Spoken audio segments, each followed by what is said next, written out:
என்ன வேணும் சார்? என்ன இருக்கு? மசாலா தோசை, ஊத்தப்பம், இட்லி, வடை, பொங்கல், சப்பாத்தி, பரோட்டா. மசாலா தோசை என்ன விலை? 4 ரூபா 50 காசு. பிளைன் தோசை 3 ரூபா 50 காசு.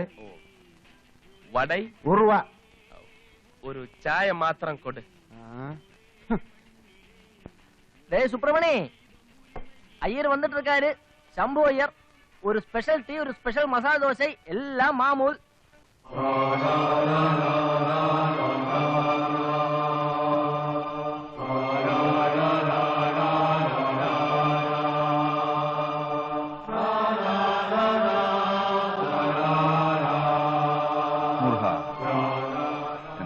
சௌக்கியமா? சௌக்கியம். உட்காரு உட்காரு. பாதிரா தங்கப்பன் எடா பயங்கர ദിനത്തന്തി വരില്ല ഇന്നേക്ക്? വന്നിരിക്കേ. കൊണ്ടിക്കോട്. അവിടെ മുങ്ങിട്ടവൻ ഇവിടെ പൊങ്ങിയ.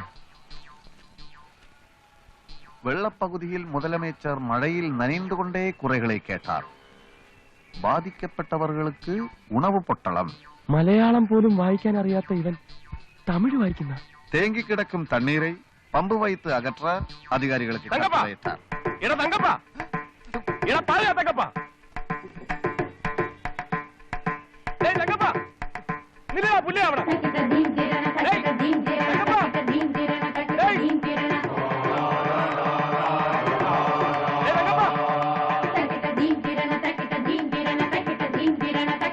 ഞാനാണ് തങ്കപ്പ.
എടാ പാതിരാ. പാതിരാവാ? യാർനീ? യാർനിയാ? എടാ ഞാൻ തോമാ, തൊരപ്പൻ. തുറപ്പനാ? എന്ത് തുറപ്പൻ? എന്നെ നിനക്കറിയില്ലേ? നീ പേശരുത് എന്നെ മൊഴി. ഒണ്ണുമേ പുരിയില്ലേ? ഉനക്ക് എന്നപ്പാ വേണോ? എടാ തെണ്ടി, പകല് മുഴുവൻ ഉറങ്ങുകയും പാതിരായ്ക്ക് ഡ്രാക്കുളയെ പോലെ എഴുന്നേറ്റ് മോഷ്ടിക്കുകയും ചെയ്യുന്ന നിനക്ക് പാതിരാ തങ്കപ്പൻ എന്ന് ഓമന പേരിട്ട ഈ തൊരപ്പൻ തോമയെ നീ മറന്നുപോയടാ. പൈത്യം, എനിക്ക് നിറയെ വേല ഇരിക്ക്. അപ്പൊ നീ തങ്കപ്പനല്ലയാ? ഇല്ല. മലയാളം തെരിയാതാ? തെരിയാത് തെരിയാത് തെരിയാത്. സോറി, ഞാൻ വേറെ മനിതനെന്ന് നനച്ചേ. വണക്കം. വണക്കം.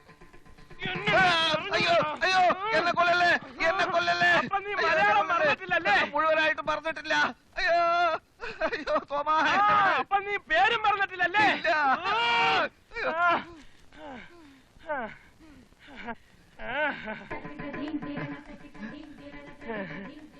ഞാനിപ്പോ ഒരു പുതിയ മനുഷ്യനാ.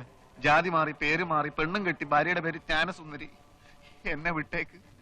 എന്റെ പൂർവ്വചരിത്രം ഇവിടെങ്ങാനും പറഞ്ഞാൽ അതോടെ എല്ലാം തീരും. ഇന്ന് ഞാൻ ശംഭു അയ്യരാണ്. മോഷണം, പിടിച്ചു പറി തുടങ്ങിയ കലകളെല്ലാം ഞാൻ ഉപേക്ഷിച്ചു. സ്ത്രീധനമായിട്ട് എനിക്ക് 2 ടാക്സി കാറുകൾ കിട്ടി. എന്റെ കഠിനാധ്വാനം കൊണ്ട് ഞാനത് 4 ടാക്സി കാറാക്കി. നീ ജയിലിൽ ചാടിയോ? അല്ല, പരോളിലാണ്. 2 ദിവസത്തിനകം തിരിച്ചു തന്നില്ലെങ്കിൽ ഞാനും നിന്നെ പോലാവും. ഏതായാലും നിന്നെ കണ്ടത് നന്നായാലേ. നമുക്ക് നിന്റെ വീട്ടിലോട്ട് പോവാം. നിന്റെ ഭാര്യയും ബന്ധുക്കളെയൊക്കെ എനിക്കൊന്ന് പരിചയപ്പെടാമല്ലോ. അത് മാത്രം വേണ്ട. അത് ബ്രാഹ്മണന്മാരല്ലാത്ത സുഹൃത്തുക്കൾ എനിക്കുണ്ടെന്ന് എന്റെ ഭാര്യ അറിഞ്ഞാൽ അത് കുഴപ്പം ചെയ്യും. ബ്രാഹ്മണനോ? അതെ, ശംഭു അയ്യർ. എന്നാലും നമ്മൾ തമ്മിലുള്ള സ്നേഹബന്ധത്തിന്റെ പേരിൽ നിന്റെ ഭാര്യ ഞാനൊന്ന് പരിചയപ്പെട്ടില്ലെങ്കിൽ യാതൊരു കുഴപ്പമില്ല. പിന്നെ ഞാൻ എവിടെ ഒന്ന് തങ്ങുന്നത്? അത് ഇവിടുന്ന് നേരെ അങ്ങോട്ട് ചെന്നിട്ട് ഇടത്തോട്ട് തിരിഞ്ഞാൽ അവിടെ നല്ലൊരു തുക്കട ലോഡ്ജ് ഉണ്ട്. അവിടെ തങ്ങിക്കോ. തുക്കട ലോഡ്ജ്? അതെ, നിന്റെ സ്റ്റാൻഡേർഡിന് യോജിക്കണല്ലോ. ഞാൻ വൈകുന്നേരം വരാം. വരണമെന്നില്ല, വൈകുന്നേരം പോലീസ് അവിടെ എത്തും. നിനക്കൊരു കാര്യം അറിയാവൂ, നിന്നെ പിടിച്ചു കൊടുത്താ എനിക്ക് 10,000 രൂപ ഗവൺമെന്റ് തരും. ഇനാം പ്രഖ്യാപിച്ചത്. ആ പണം കൊണ്ട് ഏതെങ്കിലും വലിയ ഹോട്ടലിൽ താമസിക്കാൻ ഒക്കുമെന്ന് ഞാനൊന്ന് നോക്കട്ടെ. Good bye.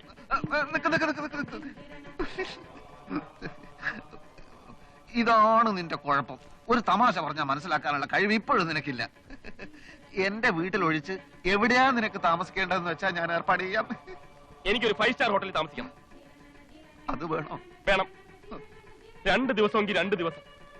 അന്തസ്സുള്ള കള്ളന്മാരെ പോലെ എനിക്കൊന്ന് സൂഹിക്കണം.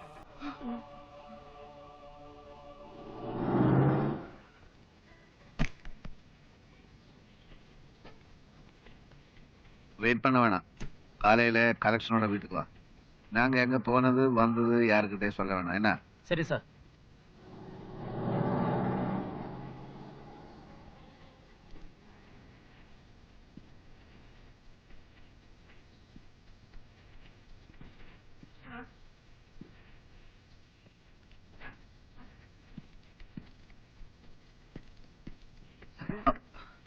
രാധിക, നീ സംസാരിക്കാൻ പോകണം. എന്നാ ഞാൻ നിന്നാ ശരിയാവില്ല. Yes. Yes. Okay. Thank you. Radhika,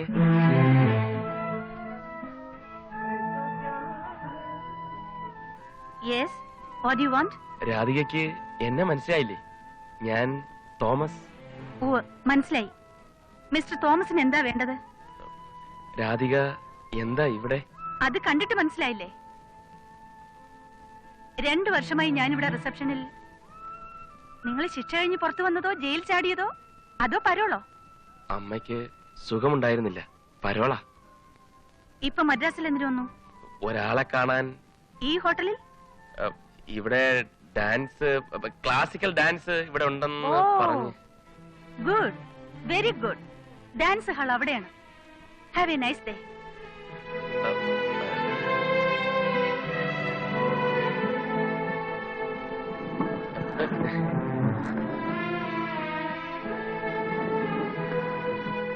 രാധികയോടൊന്ന് സംസാരിക്കാനുണ്ട്. എന്ത് സംസാരിക്കാൻ? ഡാൻസിനെ സംബന്ധിച്ചോ അതോ ഇവിടുത്തെ റൂംസിനെ സംബന്ധിച്ചോ? അല്ല, നമ്മുടെ പഴയതൊക്കെ മറന്നോ? പ്ലീസ്, നിങ്ങളെ ഞാൻ മറന്നു കഴിഞ്ഞു. ഇപ്പോഴല്ല, പണ്ടേ. ഈ ഹോട്ടലിൽ വന്ന ഒരു ഗസ്റ്റ് എന്ന നിലയ്ക്കാണ് ഞാൻ സംസാരിച്ചത്.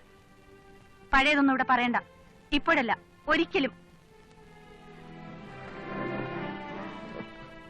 രാധിക, എനിക്കൊരു കാര്യം സംസാരിക്കാനുണ്ട്. എന്റെ മുമ്പിൽ ഒരുമാതിരി അഭിനയിക്കരുത്. ഞാൻ ആരെയും കൊല്ലാനൊന്നും ശ്രമിച്ചിട്ടില്ല. ചില അബദ്ധങ്ങളിൽ ചെന്ന് പെടുകയാണ് ഉണ്ടായത്. ഞാനൊരു മാന്യനാണെന്ന് പറയാൻ ശ്രമിക്കുകയല്ല. തെറ്റുകൾ ചെയ്തു പോയിട്ടുണ്ട്. പക്ഷെ ജയിലിൽ നിന്ന് ഇറങ്ങിയാൽ ഇനി ഒരിക്കലും ഞാൻ പഴയ ആളാവില്ല. നന്നായി ഒരു ജോലി ചെയ്ത് ജീവിക്കണമെന്നാണ് എന്റെ ഇപ്പോഴത്തെ ആഗ്രഹം.